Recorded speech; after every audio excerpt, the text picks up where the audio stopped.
Hi, I'm Stephanie Dutton and this is Derek Lyons. Today we're going to be walking you through 3 options to troubleshoot your Energy Smart ScaleMate, which is the SM20 machine.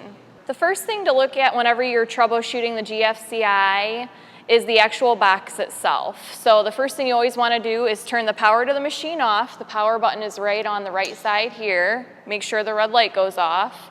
And then the GFCI is located on the back left leg of the unit, right back here. So we've got one outside of the unit just to kind of show you close up what you're going to be doing. Okay, so you're going to know if the GFCI needs to be reset based on the light pattern on the front of the GFCI. You have 2 indicator lights.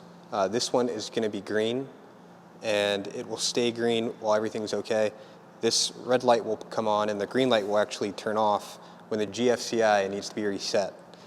The reset button here in the center is the way that you are going to reset the GFCI, and you just need to actually push and hold that button for about 2 to 3 seconds. The button actually recesses pretty deep into the GFCI itself, so you're going to have to push pretty hard. If the GFCI does not reset, then the GFCI is going to need to be replaced.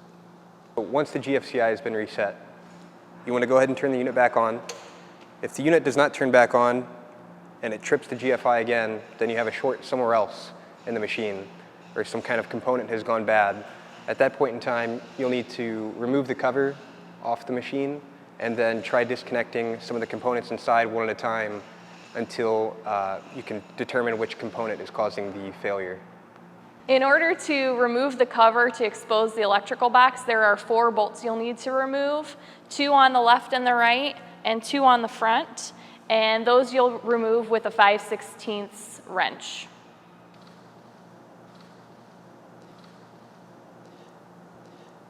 Once you have the electrical compartment open, there's a couple of things that you can check by disconnecting them one at a time to see if it will allow the GFI to turn back on, turn power on, and allow it to function again. So the first thing I would probably start with is the hot plate itself. I would disconnect that from the circuit. Using the wiring diagram, you can discern that these 2 wires here are the 2 that you'd want to disconnect.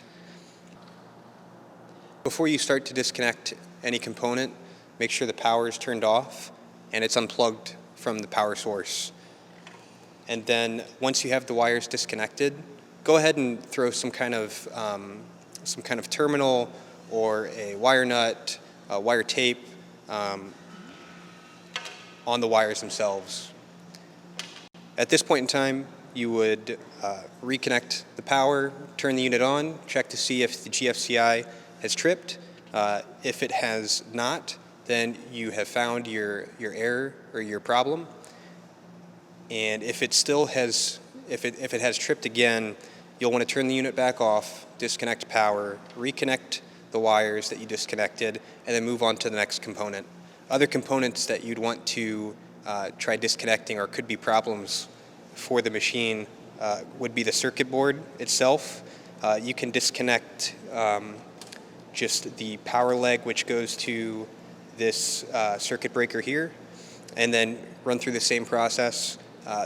Another component that would be good to check would be to disconnect the hot rod itself. Those 3 components would be the most likely to give you an issue. After the power is back on, if the GFCI only trips when you flag the photo eye, which you can see here with the dual colored LED light, that means you have an issue with the hot plate. So you'll want to go back into the electrical box and disconnect the hot plate and replace it. Be sure when you get to the unit that you keep an eye out for any visible water damage. These units are approved for wipe down, not wash down. Also, let the store associates know that if they use a power washer on the floors or anything and there's a lot of splash up, to make sure that they cover the unit when they are cleaning.